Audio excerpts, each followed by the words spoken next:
Good morning. It's so great to be here together this morning. We're thankful to God for the blessing that we have to worship Him, gather together, and encourage one another. I want you to think about something. What makes a house a home? What is it that makes a house a home? You think about your own home or the one you grew up in. What is it that makes a house a home? Is it the square footage? Is it the amenities like a pool, an outdoor entertainment space with a built-in grill and a giant TV screen and ceiling fans and all of that? Is it a golf cart? Now it seems like you got to have a golf cart to get around in the neighborhood. Is it that everyone has their own room? Or is it that there's not a single weed in your grass? Now, I'm with you on that one. That would be great. I love that idea. Maybe it's the neighborhood. Is it the neighborhood that makes a house a home? Well, think about it. These things might be great, and there's nothing wrong with them. But do these things guarantee that a house will be a home?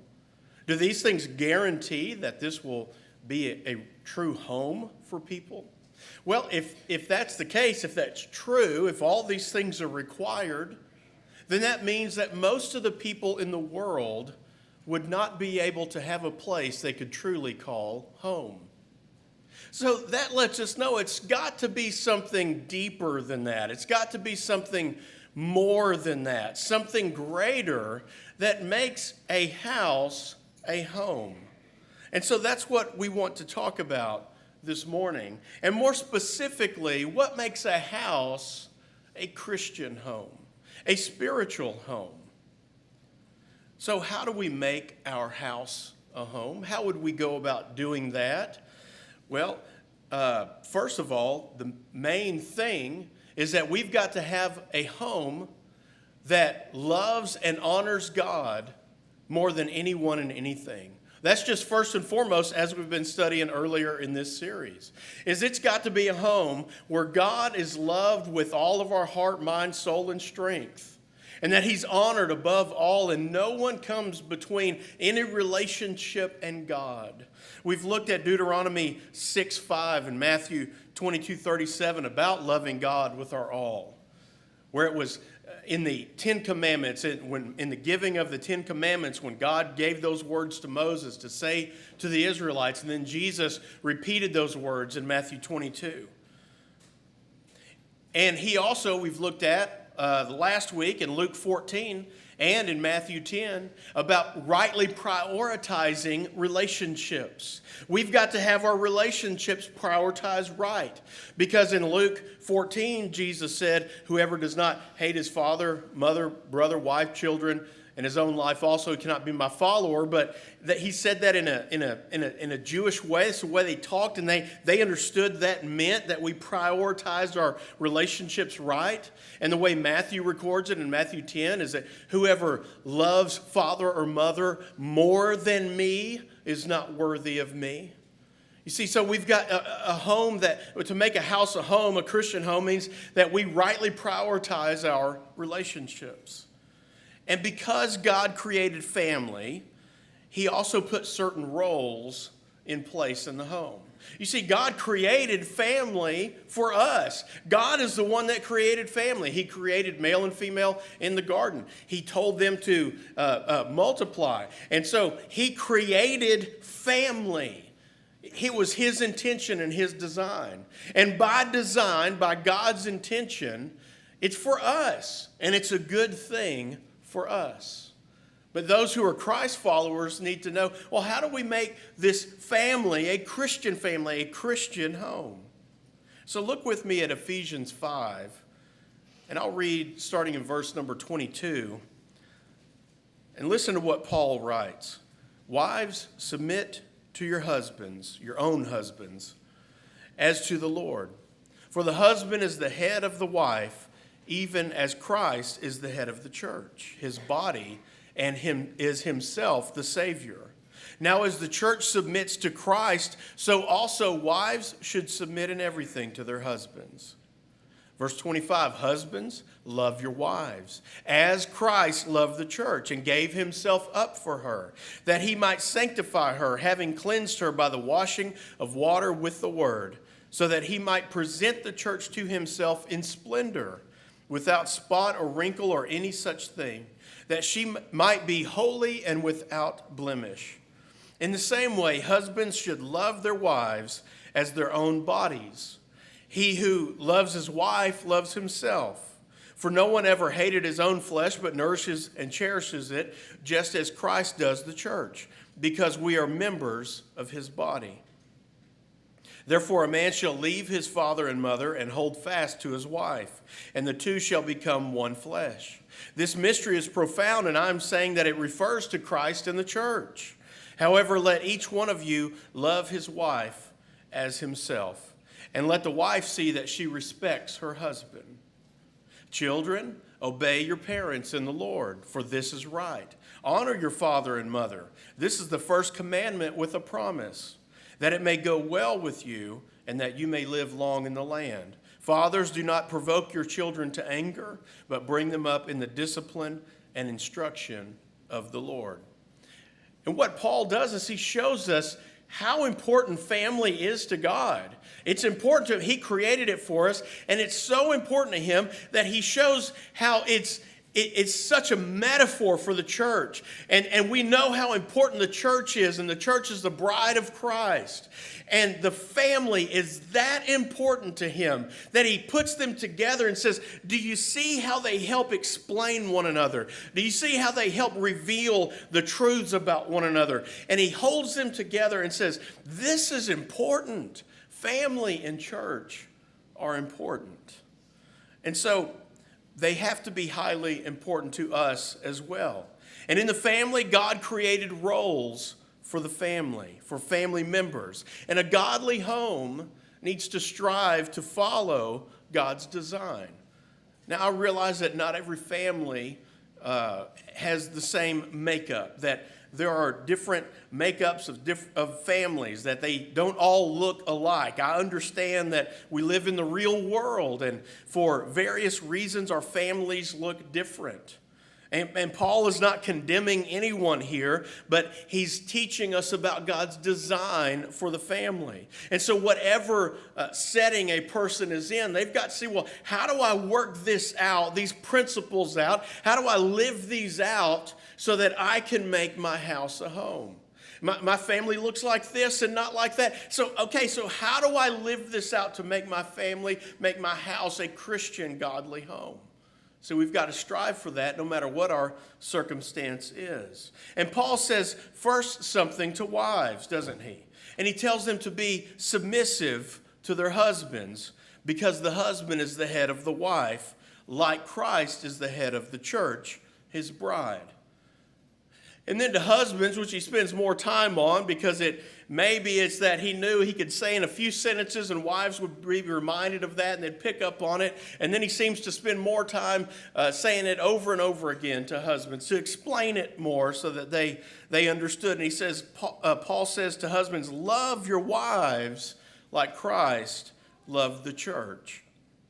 You know, it seems like God knows what he was doing, knew what he was doing when he inspired Paul to write these words.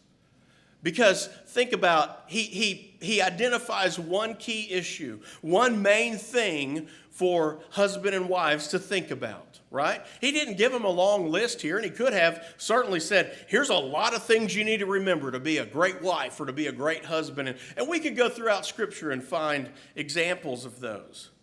But it seems that right here, God wanted to make certain things a priority. Now, he's connecting it to the church, and so I think there's a connection there, obviously, that we're not getting into. But can you see that if one of the partners doesn't do their part, it makes it harder for the other to do their part? You see, when a wife is submissive and follows her husband's leadership, doesn't that just naturally make him more loving? Isn't he just more naturally loving to her because he responds that way because of her willingness to follow his leadership? And the other is true, right? When a husband is being a spiritual leader like he ought to be, It sure makes it a lot easier for that wife to be submissive and follow his lead, his spiritual lead. And when one is working on theirs, the other ought to be naturally saying, well, let's do this together because God has put husband and wife together to have the kind of Christian home that he wants us to have. Now, as I said, I know people's situations are different, but we've got to see how does this work out. And maybe you're juggling both roles in your home. And you're saying, I'm trying to be both. I'm trying to be the spiritual leader because it's just me and the kids. And I'm also trying to be mom and dad. And that's hard. And I don't think many people could really do it in the way that so many Christians do that today. But see, husbands, there's something we've got to understand. That we are the spiritual leaders in the home. And there's an emphasis here on that husbands are the spiritual leaders in the home. And husbands need to just take the reins and own that and just see that I'm the spiritual leader in the home. I'm supposed to lead out. I have the responsibility on my shoulders to be the leader of this home. To make a house, a Christian home, the husband needs to understand his role. And certainly the wife needs to understand, I'm his spiritual helper, that we're in this together. And we've got to work together cooperatively. But husbands, we've got to understand that we're the spiritual leader, we're the main provider, and we're the protector of the home. We've got to raise our boys to understand that. We've got, and those of you that maybe the home is the kids and grandkids are gone. They're not in the home, but there's some boys running around here. And as a grandparent type figure, you can encourage that in them and encourage those things in the young ladies. And wives, your husband and children need you to fulfill God's role for you, to be a helper in the spiritual makeup of that home, to help your husband lead that home so that it can be a Christian home. This in no way means that you're not important, that you're not a powerful spiritual influence in your home. Because we know without a doubt that wives and mothers are, that grandmothers are. We can go on and on and on about stories of how important moms have been to the spiritual well-being of their home. You're definitely highly important. In fact, let mama be gone for a couple of days, and everybody will be just begging her to come back home as quick as she can, right? And because that will remind everybody how important she is to that home. Now, children, Paul also said something to you. God writes something to children. And he says to children that, here, you need to be reminded of this, that children, you're supposed to obey your parents. Children, you're supposed to honor your parents. So children are not supposed to just be wild, rebellious, disobedient kids running around doing whatever they want to do. Children are supposed to obey their parents. How do we make a house a Christian home? Well, children need to be obedient. Children need to honor their parents. And children, sometimes we need reminders of that, don't we? That it's not just your mean old daddy and old mean mama telling you to do something and you don't like it. They're trying to raise you right. And they're not perfect. They're trying to figure this out too. You didn't come with an instruction manual. You know, you open up a box you get at the store and you open it up and it's got all these pages in different languages just in case you need it. And it tells you how to fix that thing, how to put it together and how to take care of it. Well, you didn't come with that. And parents are trying to the best they can to raise you in a godly home. You may think your dad's crazy, but I want you to know he loves you. You may think mama's mean, but you need to know she loves you. Your parents love you more than you're able to understand. Children, you need to hear that.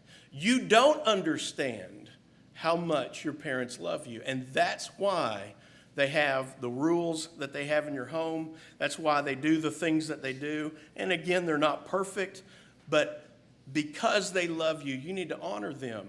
You need to honor them when you're at school and not in their eyesight. You need to honor them when you're at friends' houses. You need to honor them when you're on a date. You need to honor them when you're in college because you know your parents tried to raise you in a godly home. So what does this look like? How can we make our houses Christian homes? Well, I want to hit on 4 things real quickly to help us be able to live this out in our home. And the first is that we need to have a home where Jesus is welcome. We need to have a home where Jesus is welcome. In Mark chapter 1, verses 29 through 31, Mark tells us, "And immediately he left the synagogue, Jesus, and entered the house of Simon and Andrew with James and John. Now Simon's mother-in-law lay ill with a fever, and immediately they told him about her. And he came and took her by the hand and lifted her up, and the fever left her, and she began to serve them." What did you notice there at the beginning? We noticed that Jesus was welcome in Simon's home. Jesus was welcome to come into the house. You see, we need to have homes that welcome Jesus into our home. We also see this with Jesus' close friends, Mary, Martha, and Lazarus. In Luke chapter 10, verse 38, "Now as they went on their way, Jesus entered a village, and a woman named Martha welcomed him into her house." They welcomed Jesus into their home. To make a house a home, we need to welcome Jesus in. This means that he's free to walk around wherever he wants to walk around. This means that he's free to open any door he wants to open. He's free to open any drawer he wants to open and look in it. He's free to look at any screen and see, what are you looking at? He's free to jump in on any conversation, to listen to anything we're saying. Why? Because he's welcome in our home. We need to welcome Jesus in our home. When we welcome him in our home and we say, make yourself at home, and he has free reign to walk around anywhere he wants and look at anything he wants and listen to anything he wants to listen to, well, that'll help us out a whole lot, won't it? When we say that nothing is hidden from him, that he has full access in our lives, we'd live differently, wouldn't we, in some cases? See, we might not do that thing or say that thing if Jesus was welcome in our home and he was there with us. Imagine how we would act if he truly was physically in the physical form like he was there in our home. We'd straighten up a little bit, wouldn't we? We'd do a little better. We might try a little harder. Now, we know reality is always with us. God sees all things, but the metaphor helps us to see that we need to give Jesus complete access into our home. If we want a Christian home, we need to give him full access, that he's totally welcome in our home. Do we want to just put out the welcome mat and just have the signs that it looks like, it appears as though he's welcome in our house? Oh, we go to church on Sunday mornings. We do some good things. We're decent people, but we don't really want him in our home, at least not all the time.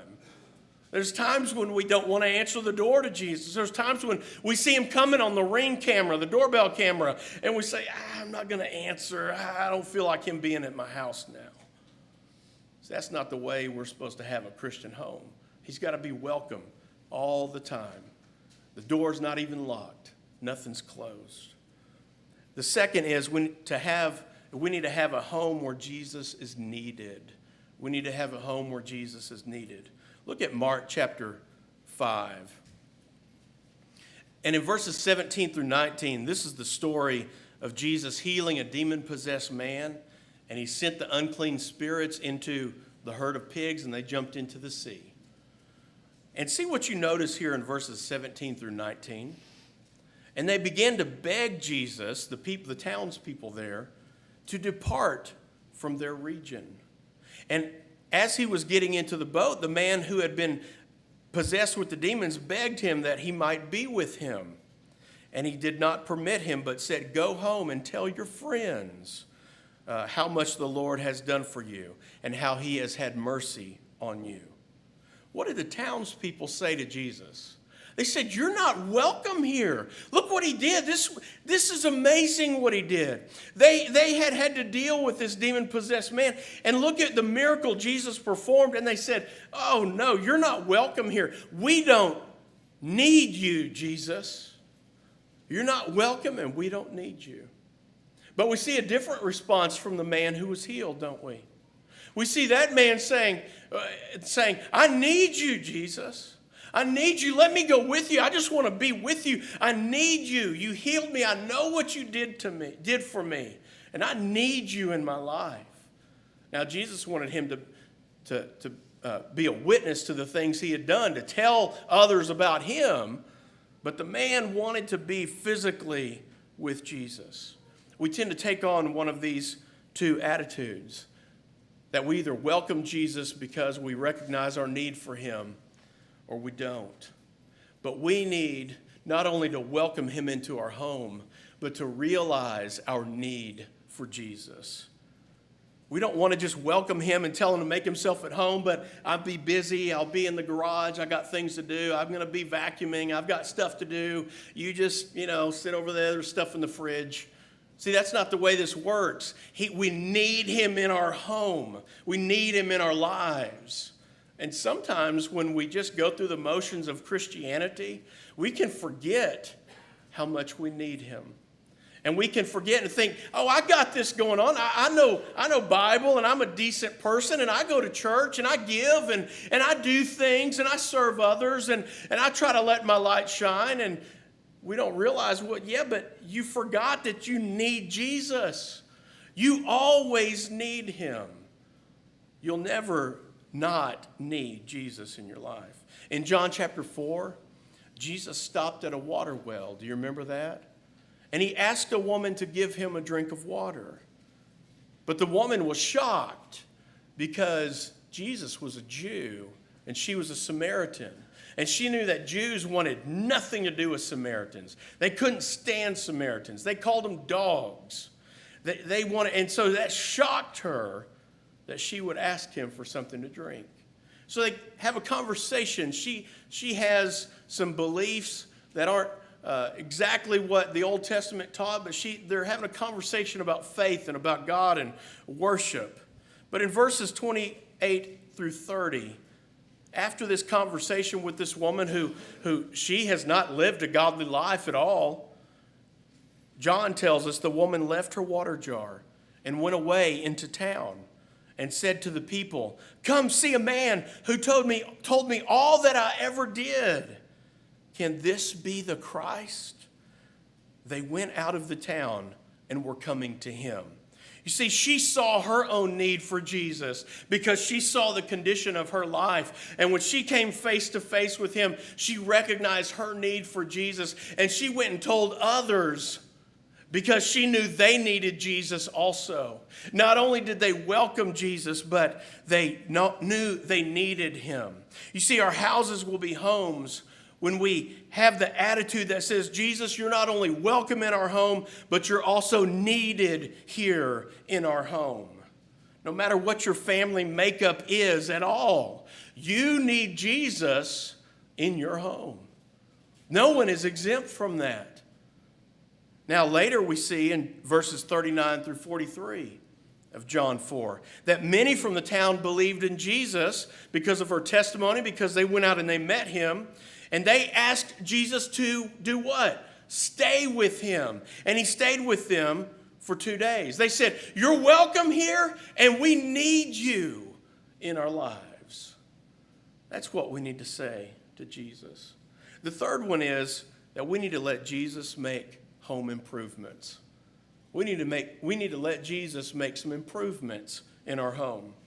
Now go back to Mark chapter 1. In verse 31, and I'll just give you 3 examples real quick. Jesus healed Simon's mother-in-law's sickness, didn't he? See, Jesus came in, he was welcomed in, and they needed him, and he healed her. You see, Jesus made some home improvements. In Luke chapter 10, Jesus helped Martha get her priorities right because they were out of whack. In John chapter 4, Jesus made many homes better because they believed in him that he was the Christ. When we welcome Jesus in and we see our need for him, he makes our homes better. See, your home will be better with Jesus in it. So you want your home to be better. You say, I want my family to be better. I want things to be better. Well, and we start thinking, well, if I just got that that side gig, if I just did this, if I did that, well, why start where you need to start, because your home will be better if Jesus is in it. And you got to let him come in. You got to welcome him in. You got to see your need for it. And because you see a need for it, you got to say, do what you need to do. You just do your thing, Jesus, because I know I need some things fixed around here. I have some improvements that need to be made that only you can make. Your home will be better with Jesus in it. And the fourth one is that we need to have a home where Jesus is served. We need to have a home where Jesus is served. Now go back to the home of Simon and Andrew in Mark chapter 1 and verse 31, where Jesus healed her. And look at what happened after he healed her. Look at verse 31. Mark says, and he came and took her by the hand and lifted her up. And the fever left her. And she began to do what? Serve them. Do you see that? Can you imagine that? Now, you know how you feel when you're like, you're not sick anymore, but you're just exhausted from being sick. And you're like, I just need 2 more days. You just want to sleep. You just want to rest. You don't want to do any chores. You don't want to have to go back to work. You know how you feel that being sick makes you, it just wipes you out, right? And I just need to recover from being sick. And I need more time. That's how we feel. We say, oh, boy, I'm so wiped out. I just have no energy. It takes us a while to get all the way back to normal. Well, of course, Jesus healed her, and so that was different. She was immediately all better. But look at what she did. As soon as she was better, she got up and served them. See, she knew her need for Jesus. They welcomed him in their house. And because of what he did for her, because of what Jesus had done in their lives, she said, I got to serve. I can't just sit back and say, wow, that was cool. She said, I got to get up and serve him. What will our homes be like if we served Jesus as a family? Look for opportunities to serve others. And this church does a great job of that. But ask yourself that question. What am I doing to serve? Oh, you say, maybe you're doing a lot. But what is my family doing to serve? How are we serving together? And what are some ways that the church already provides that we can engage in so that we can be servants of Jesus? Why do you do that? To earn anything? To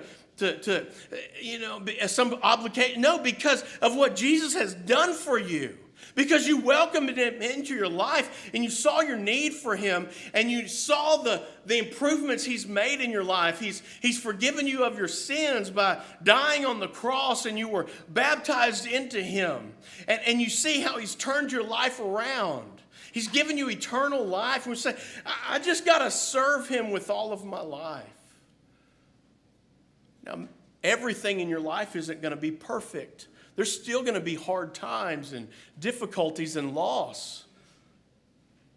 But when we let Jesus in and do his work, and because of his salvation, that ought to just move us to serve every chance we get, to have a home that serves Jesus. We serve Jesus because he makes things immeasurably better. Jesus makes things better, eternally better, because of our salvation and our continual blessings. So everyone has things to fix in their home, don't they? I don't mean physically. You're all thinking, yeah, I know. That's right. Now all I can think about is all the things I got to fix. I'm talking about spiritually, relationally. We've got things that need to be fixed in our home. And to make a house, a godly home, a Christian home, we need to let Jesus in, welcome him in, see our need for him, let him get to work, and then serve him with all of our lives because of how wonderful he is. How can we help you in your walk with Christ today? Do you need prayers for your home? Prayers for you to live up to the role that God has called you to be in? Prayers for managing things in your home because maybe things are tough right now. Maybe you want to pray for somebody else. Or maybe you're ready to start your walk with Christ. You're ready to put him on in baptism and be raised out of the waters of baptism to live a new life devoted to him. If we can serve you in any way, we invite you to come forward as we stand and sing.